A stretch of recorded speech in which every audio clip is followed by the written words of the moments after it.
Olá, seja muito bem-vindo a mais um vídeo do canal Vida Mental. E hoje nós vamos falar sobre a depressão nos ciclos de vida da mulher. Sabemos então que a mulher tem algumas diferenciações em relação ao homem na sua forma, hormonal e na sua forma inclusive emocional, Então esses hormônios acabam influenciando de forma bastante importante os ciclos de vida da mulher, tá? Então nós vamos entender, que a mulher ela tem o maior risco de depressão em 1,7 a 2,7 em relação aos homens. Isso por conta das flutuações hormonais e dos declínios hormonais que podem ocorrer em algumas fases do seu desenvolvimento, tá? Essas vivências, elas são peculiares a cada ciclo de vida. E hoje aqui nós vamos abordar 3 importantes momentos aí da vida da mulher, onde podem acontecer alguns tipos de sintomas emocionais importantes, tá? Que é o período da tensão pré-menstrual, que inclusive existe um transtorno psiquiátrico neste momento. Tem o período da gestação, então o pós-parto aí também como algo bastante, causando bastante danos emocionais, dependendo da mulher, da vivência da mulher. E o período do climatério, que já é aí chegando na menopausa e os efeitos de tudo isso, tá bom? Então vamos conhecer um pouquinho, esse período menstrual. É óbvio, que por conta de tudo que está acontecendo ali no corpo da mulher, que é o momento de preparação para uma gravidez, então tem uma série de hormônios que atingem a mulher neste momento da menstruação. Algumas mulheres sofrem antes, algumas mulheres sofrem durante e algumas outras mulheres sofrem depois do período da menstruação.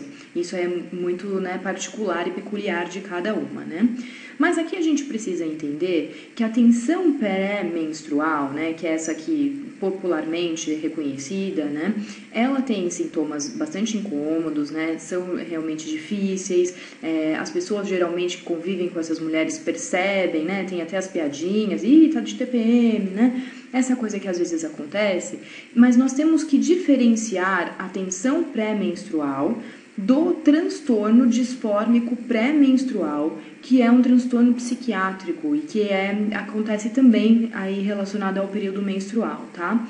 Então, esse transtorno, ele atinge de 1,6% a 6,4% das mulheres e causa, prejuízos importantes, funcionais, no funcionamento dessa mulher. Então, o que vai diferir o período menstrual onde ou é uma tensão pré-menstrual ou o transtorno disfórico pré-menstrual é justamente o impacto que isso vai causar na vivência dessa mulher, tá? Então, quando a gente pensa no transtorno disfórico pré-menstrual, a gente precisa ali para fazer esse diagnóstico, de um exame clínico bastante detalhado. Então esse médico vai ter que apurar, a história clínica desta mulher. Não se pode, confundir os sintomas deste transtorno com algum outro transtorno psiquiátrico que essa mulher já tenha desenvolvido, então pré-existente aí a essa questão.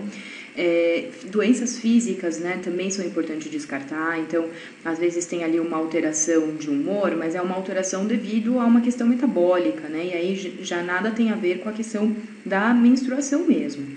Esse transtorno, ele atinge de 25 a 35, atinge as mulheres de 25 a 35 anos, tá? Então essa faixa aí, bem a faixa onde a mulher, pode estar em fase de reprodução mesmo, está diretamente relacionado ao ciclo menstrual. Então, esse transtorno, ele vai acontecer no período ou que antecede, então de 5 a 15 dias antes da menstruação, ou no período em que a mulher já está menstruada, tá? Então, tem que estar relacionado a isso e principalmente, um momento aí importante que o médico vai conseguir diagnosticar. Quando a menstruação acaba, geralmente a tendência é que esses sintomas também diminuam, ou acabem mesmo. E aí a mulher vai ter a vivência disso lá no seu próximo mês, do novo ciclo. Então, quais são os sintomas aí frequentes neste momento, nesse transtorno?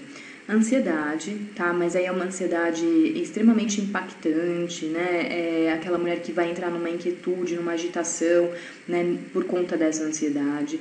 Labilidade afetiva, que tem a ver com esse desequilíbrio dos afetos, Então, ora tá muito triste, ora tá muito feliz, E essa mudança brusca, essa oscilação aí vai ser bastante importante. Os sintomas depressivos, Então, o choro fácil, uma tristeza, Principalmente ali um não gostar de si mesmo, uma baixa autoestima. geralmente uma tensão, né? Então aí até com queixas físicas mesmo, né? De dores musculares, dores no corpo, irritabilidade, né? Que pode levar até mesmo a ira, né? Então ataques de agressividade, intolerância em relação às opiniões diferentes das delas, né? Então é uma questão bastante importante aí. Distúrbio do apetite, aí a gente pode entender ou para a falta de apetite ou também para a compulsão, né? Então aquela mulher que não tem o hábito de acordar durante a noite com fome vai acordar, vai comer tudo que tem na geladeira, né? Então esse comer noturno pode apresentar o excesso aí por doces, né? O interesse excessivo por doces, né? Então é uma coisa compulsiva mesmo, uma alteração no padrão que é já conhecido por aquela pessoa, né? Por aquela pessoa. Então, aqui também, né, é importante salientar, é tudo que for diferente, né?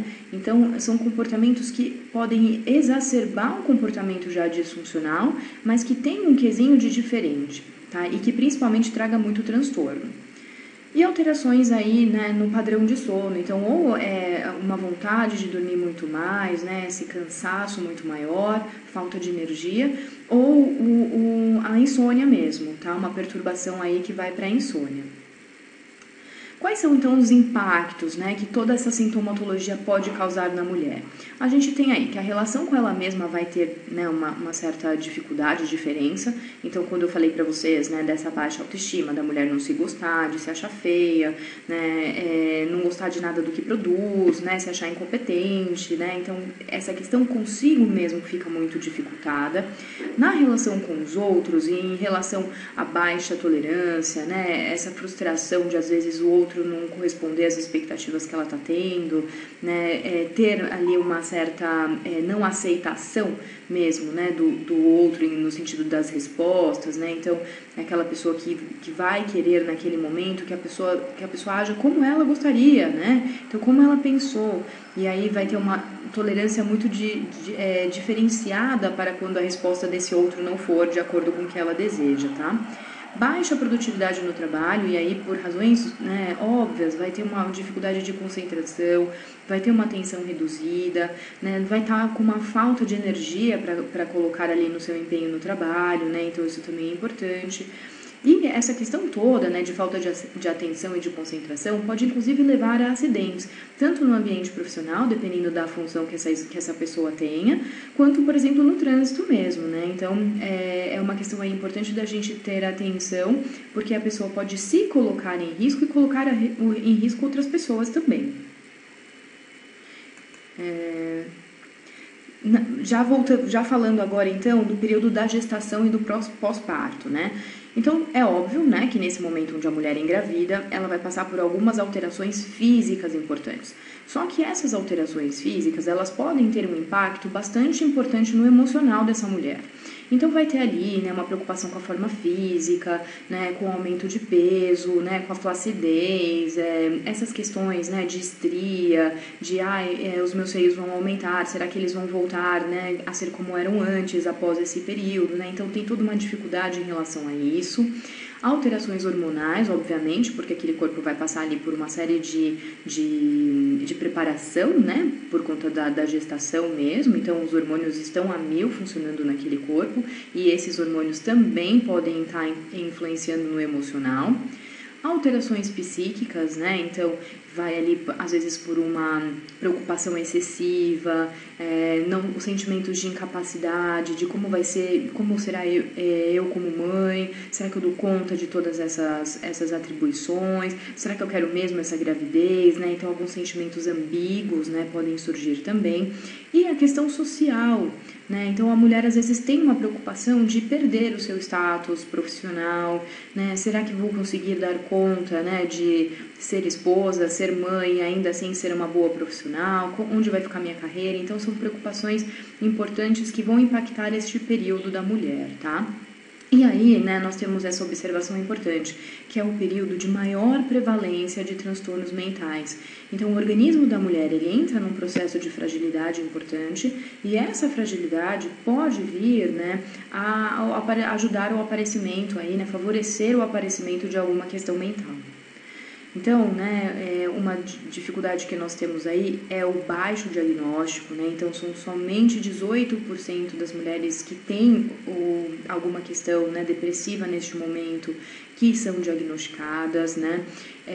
E aí, quais são os fatores importantes da gente observar, né?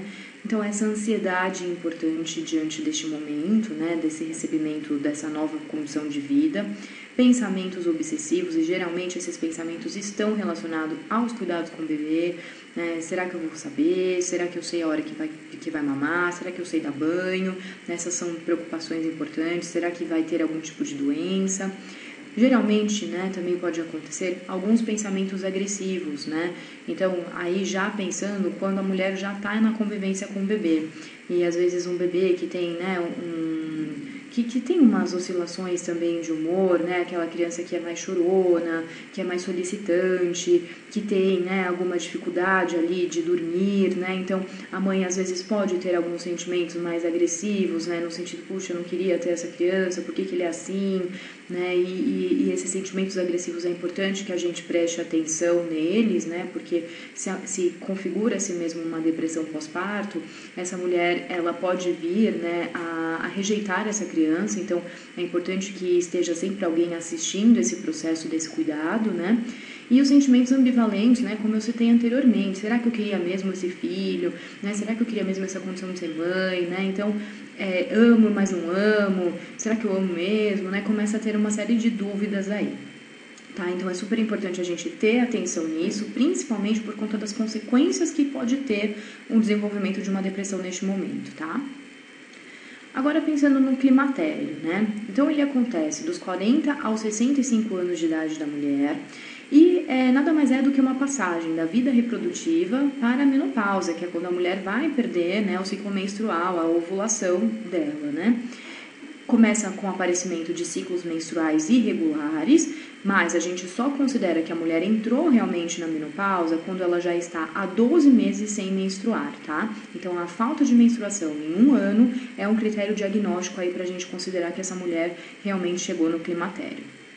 Quais são os sintomas, então, deste período, né? Nós temos ali tristeza, né, muitas vezes relacionada a essa condição da vida, né, de olha, né, eu tô ficando velha, eu tô perdendo, né, as minhas funções, né, meu organismo já não é mais o mesmo, desânimo, às vezes um cansaço, né, e esse desânimo também pode ter a ver com uma falta de sentido na vida, né, então às vezes já foi mãe, já criou os filhos, né, já tá no momento estável da carreira, então é como se não tivesse mais coisas para conquistar, né, ansiedade, irritabilidade, insônia, pensamentos negativos de ruína, culpa e até mesmo morte, né? E aqui esse de ruína tem muito a ver com esse processo que eu falei para vocês, de encarar a velhice, né? De encarar esse processo do desenvolvimento que a gente sabe que é natural, mas quando nós estamos vivenciando não é tão simples assim, né?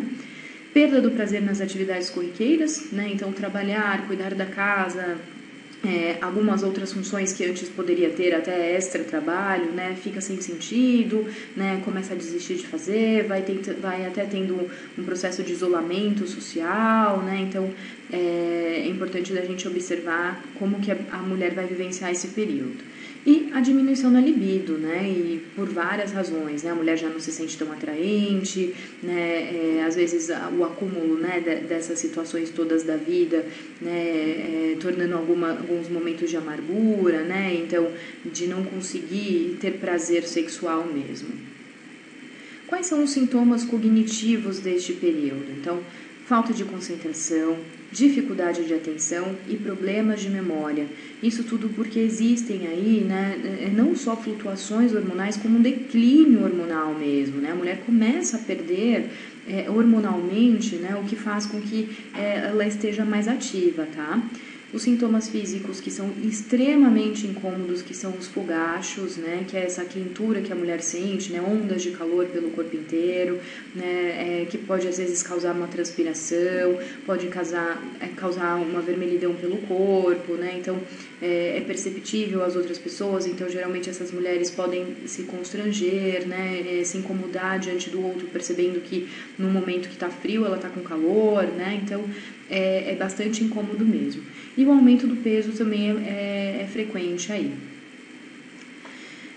Então, a vivência do transtorno disfórico pré-menstrual ou depressão pós-parto favorece com que a mulher possa vir a ter algum tipo de depressão nesse período da menopausa, né? Então, se ela já tem uma história de depressão em algum desses outros momentos da vida, vai ser, né, ela está mais propensa a desenvolver a depressão no climatério também.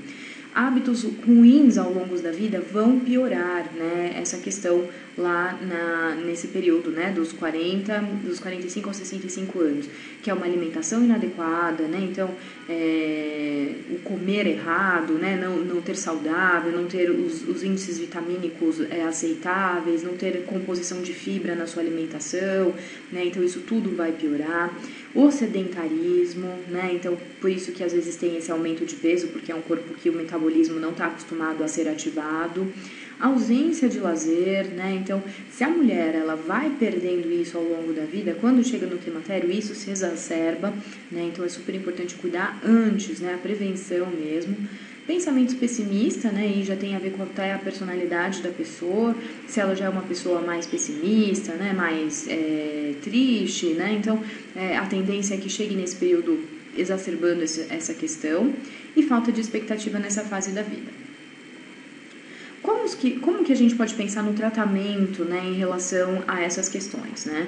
Sempre a gente considera o tratamento multiprofissional, né? Então não existe somente o tratamento em um polo de atenção, né? Só o psicólogo, só o médico, só os outros terapeutas, por exemplo, ocupacionais, nutricionista, endocrinologista, né? A gente precisa pensar num tratamento em conjunto para essa mulher, tá? O psicofarmacológico, né, é um tratamento que pode ajudar, né, então os médicos que vão estar atentos a essa questão, dependendo dos sintomas da depressão, é importante que um psiquiatra veja e considerando todas essas questões que são específicas do climatério, esse psiquiatra vai, né, pensar ali num tipo de medicação para essa mulher, e nós temos medicações extremamente modernas hoje que têm uma resposta bastante positiva. A psicoterapia pode ajudar no sentido de favorecer com que essa mulher elabore algumas questões da sua vida, pense, né, em questões que ela pode ainda desenvolver, reconheça seus limites, mas principalmente trabalhe suas potencialidades, né? Então não é porque está chegando num período da vida onde sim existe um declínio das coisas, né, onde podemos dizer que não está no momento mais ativo da vida, mas existem potencialidades que podem ser trabalhadas. E manter, né, aí um padrão de abertura para a mudança, né, quando a mulher possa realmente aceitar essa condição da sua vida atual, mas principalmente se abrir para coisas novas, né, tentar às vezes coisas que nunca deu tempo durante a vida, né, então às vezes sempre quis fazer um curso de algum instrumento musical, um curso de fotografia, coisas mais voltadas para hobbies, assim, então neste momento isso pode ser favorecido, né, para que ela tenha prazer nessas coisas externas, tá? Bom, era isso que eu gostaria de passar para vocês com esta aula de hoje, né, com essa pequena aula de hoje. Se vocês tiverem alguma dúvida, algum tipo de sugestão, nós da equipe da Vida Mental estamos à sua disposição, tá? Então aí tem o meu e-mail, se vocês quiserem mandar alguma crítica, estamos à disposição também, e a referência bibliográfica que foi utilizada para a realização desta aula. Agradeço a atenção de todos, até logo!